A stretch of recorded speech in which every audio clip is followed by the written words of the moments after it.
Lord ಎಲ್ಲರಿಗೂ. ಇವತ್ತು ನಾವು ಧ್ಯಾನ ಮಾಡಕ್ಕೆ ಹೋಗ್ತಿರೋ ವಿಷಯ ಯಾವುದು ಅಂತಂದ್ರೆ ಗ್ರೇಸ್ ಅಂಡ್ ರೆಸ್ಪಾನ್ಸ್, ಕೃಪೆ ಮತ್ತು ಪ್ರತಿಕ್ರಿಯೆ. ಸೊ ಕೃಪೆ ಅಂದ್ರೇನು? ಯೋಗ್ಯತೆ ಇಲ್ಲದಂತಹ ನಮ್ಮನ್ನ ಯೋಗ್ಯರನ್ನಾಗಿ ಮಾಡುವುದೇ ಕೃಪೆ. ಸೊ ಹಾಗಿದ್ರೆ ಈ ಕೃಪೆ ಎಲ್ಲಿಂದ ಬಂತು ನೋಡೋಣ. ತೀತನಿಗೆ 2:11 ಹೀಗೆ ಹೇಳುತ್ತೆ, ಎಲ್ಲಾ ಮನುಷ್ಯರಿಗೆ ರಕ್ಷಣೆಯನ್ನುಂಟು ಮಾಡುವ ದೇವರ ಕೃಪೆಯು ಪ್ರತ್ಯಕ್ಷವಾಯಿತು.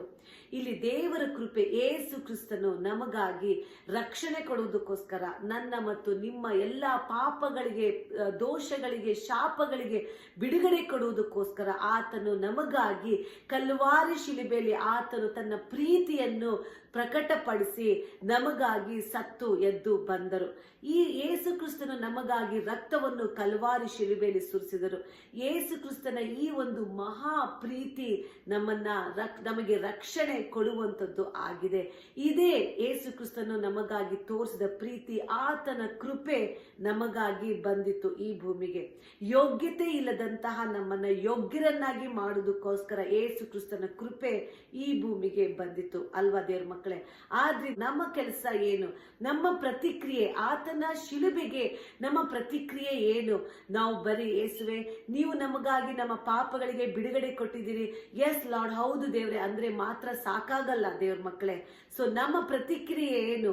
ಆ ಕಲ್ವಾರಿ ಶಿಲುಬೆಗೆ ನಮ್ಮ ಪ್ರತಿಕ್ರಿಯೆ ಏನಂತಂದ್ರೆ ಆತನ ಆಜ್ಞೆಗಳನ್ನು ಕೈಕೊಂಡು ನಡೆಯುವುದರ ಮುಖಾಂತರ, ಆತನ ಕಟ್ಟಳೆಗಳನ್ನು, ಆತನ ನಿಯಮಗಳನ್ನು ನಾವು ಕೈಕೊಂಡು ನಡೆಯುವುದರ ಮುಖಾಂತರ, ನಾವು ದಿನನಿತ್ಯ ನಮ್ಮ ಪ್ರಾರ್ಥನೆಯನ್ನು ಮಾಡುವುದರ ಮುಖಾಂತರ, ನಮ್ಮ ಒಂದು ಉಪವಾಸ ಪ್ರಾರ್ಥನೆ ಮಾಡುವುದರ ಮುಖಾಂತರ ಮತ್ತು ನಮ್ಮ ಬೈಬಲ್ ಸತ್ಯವೇದವನ್ನು ಓದುವುದರ ಮುಖಾಂತರ ನಮ್ಮ ಜೀವಿತವನ್ನು ನಾವು ಅಳವಡಿಸಿಕೊಂಡು ಆ ಶಿಲುಬೆಗೆ ನಮ್ಮ ಪ್ರತಿಕ್ರಿಯೆಯನ್ನು ತೋರಿಸುವುದಾದರೆ ದೇವರು ಅದರ ಮಧ್ಯದಲ್ಲಿ ದೇವರು ನಮಗಾಗಿ ಮಧ್ಯಸ್ಥಿಕೆ ವಹಿಸಿ ನಮ್ಮನ್ನು ಆಶೀರ್ವದಿಸುವ ದೇವರು ಆಗಿದ್ದಾರೆ.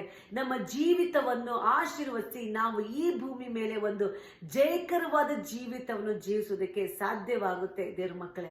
ಅದಕ್ಕೆ ಇಲ್ಲಿ ದೇವರು ಹೇಳ್ತಿದ್ದಾರೆ, set your mind on god, set your heart on god. ನಿಮ್ಮ ಮನಸ್ಸನ್ನು, ನಿಮ್ಮ ಹೃದಯವನ್ನು ದೇವರ ಮೇಲೆ ಮನಸ್ಸಿಡಿರಿ. ಆಗ ನಮ್ಮ ಕೈ ಕೆಲಸಗಳೆಲ್ಲ ಕೈಗೂಡಿ ಸಫಲವಾಗಿ ನಾವು ಒಂದು ಜಯಕರವಾದ ಜೀವಿತವನ್ನು ಜೀವಿಸುವುದಕ್ಕೆ ಸಾಧ್ಯವಾಗುತ್ತೆ. ಕೊಲೋಸಿಯನ್ಸ್ 3:1 ಹೇಳುತ್ತೆ, 1-3, ಆದ ಕಾರಣ ನೀವು ಕ್ರಿಸ್ತನೊಂದಿಗೆ ಎಬ್ಬಿಸಲ್ಪಟ್ಟಿರುವುದರಿಂದ ಮೇಲಿರುವುಗಳನ್ನು ಹುಡುಕಿರಿ. ಅಲ್ಲಿ ಕ್ರಿಸ್ತನು ದೇವರ ಬಲಗಡೆಯಲ್ಲಿ ಆಸನಾರೂಢನಾಗಿದ್ದಾನೆ. ಮೇಲಿರುವಂತವುಗಳ ಮೇಲೆ ಮನಸ್ಸಿಡಿರಿ, ಭೂ ಸಂಬಂಧವಾದವುಗಳ ಮೇಲೆ ಇಡಬೇಡಿರಿ. ಇಲ್ಲಿ ದೇವರು ಹೇಳ್ತಾರೆ, ಭೂಮಿಗೆ ಸಂಬಂಧಪಟ್ಟಂತ ವಿಚಾರಗಳಿಗೆ ನೀವು ಮನಸ್ಸಿಡಬೇಡ್ರಿ.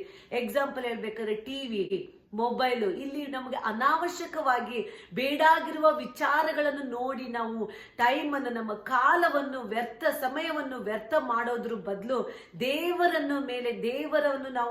ದೇವರ ಮೇಲೆ ಮನಸ್ಸಿಡುವುದರಿಂದ, ದೇವರ ಚಿತ್ತಾನುಸಾರವಾಗಿ ನಡೆಯುವುದರಿಂದ ನಮ್ಮ ಜೀವಿತ ಬಂಗಾರವಾಗಿ, ಒಂದು ಆಶೀರ್ವಾದವಾಗಿ ಮಾರ್ಪಡುತ್ತೆ ದೇವ್ರ ಮಕ್ಕಳೇ. ಈ ಒಂದು ಟೆಲಿವಿಷನ್ ಆಗಿರ್ಲಿ ಅಥವಾ ನಮ್ಮ ಮೊಬೈಲ್ ಆಗಿರ್ಲಿ, ಈ ಡಿವೈಸ್ಗಳು ಏನಾಗುತ್ತೆ, ಭೂಲೋಕದ ವಿಚಾರಗಳಿಗೆ ಸಂಬಂಧಪಟ್ಟಂತವುಗಳ ಮೇಲೆ ಹೆಚ್ಚು ಆಕರ್ಷಿತವಾಗಿ ನಮ್ಮ ಸಮಯವನ್ನು ಕಳೆಯುವಂತೆ ಮಾಡಕ್ಕೆ ಸಹಾಯವಾಗುತ್ತೆ ಅಲ್ವಾ? ಆದ್ರಿಂದ ನಾವೇನ್ ಮಾಡ್ಬೇಕು, ಆ ಟೆಲಿವಿಷನ್ ಅಥವಾ ಮೊಬೈಲ್ಗಳ ಮುಖಾಂತರ ದೇವರ ವಾಕ್ಯ ಎಷ್ಟು ಬೇಕಷ್ಟು ಕೇಳ್ಕೊಂಡು ದೇವರಿಗೆ ಸಂಬಂಧಪಟ್ಟ ವಿಚಾರ ನಾವು ಯುಟಿಲೈಸ್ ಮಾಡಿಕೊಂಡು ಮಿಕ್ಕಿದ ಭೂಲೋಕಕ್ಕೆ ಸಂಬಂಧವಾದ ವಿಚಾರಗಳಿಂದ ನಾವು ದೂರವಾಗಿದ್ದು ನಮ್ಮನ್ನ ನಾವು ಕಾಪಾಡಿಕೊಂಡು ದೇವರ ಮೇಲೆ ಮನಸ್ಸಿಟ್ಟು, ದೇವರ ಮೇಲೆ ಹೃದಯವನ್ನು ಇಟ್ಟು ನಾವು ಜೀವಿಸಿ, ನಾವು ದೇವರ ವಾಕ್ಯಾನುಸಾರವಾಗಿ ನಡೆಯುವುದಾದರೆ ನಮ್ಮ ಜೀವಿತನು ದೇವರು ಉನ್ನತವಾಗಿ ಆಶೀರ್ವದಿಸುವಂತವರು ಆಗಿದ್ದಾರೆ. ಈ ವಾಕ್ಯದ ಮುಖಾಂತರ ದೇವರು ನಿಮ್ಮ ಜೀವಿತದಲ್ಲಿ ದೊಡ್ಡ ಕಾರ್ಯವನ್ನು ಮಾಡುವರಾಗಿದ್ದಾರೆ. Amen. God bless you all.